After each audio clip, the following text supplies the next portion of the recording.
একটি ছোট্ট পাহাড়ি গ্রামে বাস করত এক ছেলে। তার নাম ছিল রাফি। রাফি খুব দুষ্টু এবং দুষ্টুমিতে মজা পেত। সে প্রতিদিন গ্রামের গবাদিপশু পাহাড়ের ঢালে চড়াত। কিন্তু রাফির একটি খারাপ অভ্যাস ছিল, সে মজা করে মানুষকে বিভ্রান্ত করতে পছন্দ করত। একদিন সে বসে বসে ভাবল, আজ একটু মজা করি, দেখি গ্রামের লোকজন কতটা ভয় পায়। হঠাৎ সে চিৎকার করে উঠল, নেকড়ে এসেছে, বাঁচাও, নেকড়ে আমার ছাগল খেয়ে ফেলবে।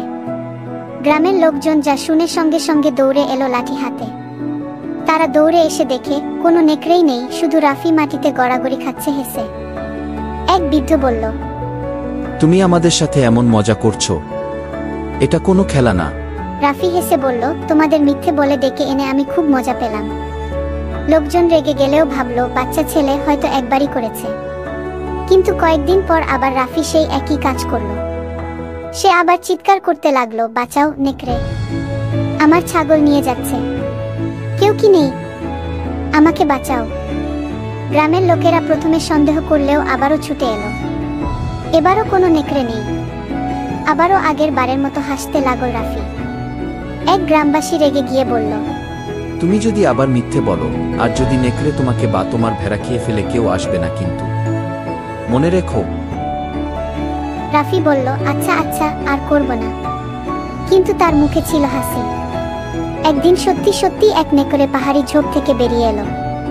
রাফি ভয় পেয়ে চিৎকার করতে লাগলো, নেকড়ে, এবার সত্যি নেকড়ে এসেছে, কেউ নেই, বাঁচাও আমাকে। কিন্তু এবার আর কেউ আসল না। সবাই ভাবলো আবার নিশ্চয়ই মিথ্যে বলছে। নেকড়ে একে একে ছাগলগুলো ধরে নিয়ে গেল। রাফি প্রাণপণে চেষ্টা করলেও কিছুই করতে পারল না। সে বসে বসে কান্না করতে লাগলো। পরদিন সকালে রাফি কাঁদতে কাঁদতে গ্রামে ফিরে এলো। সে বলল, আমার সব ছাগল হারিয়ে গেছে। এবার আমি মিথ্যা বলিনি, আমি সত্যি বলেছিলাম।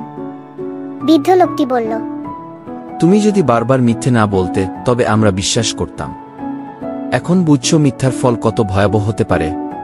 রাফি মাথা নিচু করে বলল, আমি ভুল করেছি, আমি আর কখনো মিথ্যে বলবো না। এরপর থেকে রাফি আর কখনো মিথ্যে বলেনি। গ্রামের লোকেরাও আবার তাকে বিশ্বাস করতে শুরু করলো। সে বুঝে গিয়েছিল, বিশ্বাস অর্জন করতে অনেক সময় লাগে, কিন্তু হারাতে একটুখানি মিথ্যেই যথেষ্ট। গল্পের শিক্ষা, মিথ্যা বলা শুধু নিজেরই নয়, অন্যদেরও ক্ষতি করে। বিশ্বাস একবার হারিয়ে গেলে তা ফিরে পেতে সময় লাগে।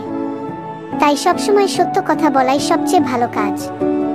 আল্লাহ মিথ্যা বলা পছন্দ করে না। বন্ধুরা, চ্যানেলটি সাবস্ক্রাইব করতে এবং ভিডিওটি লাইক করতে ভুলিও না যেন।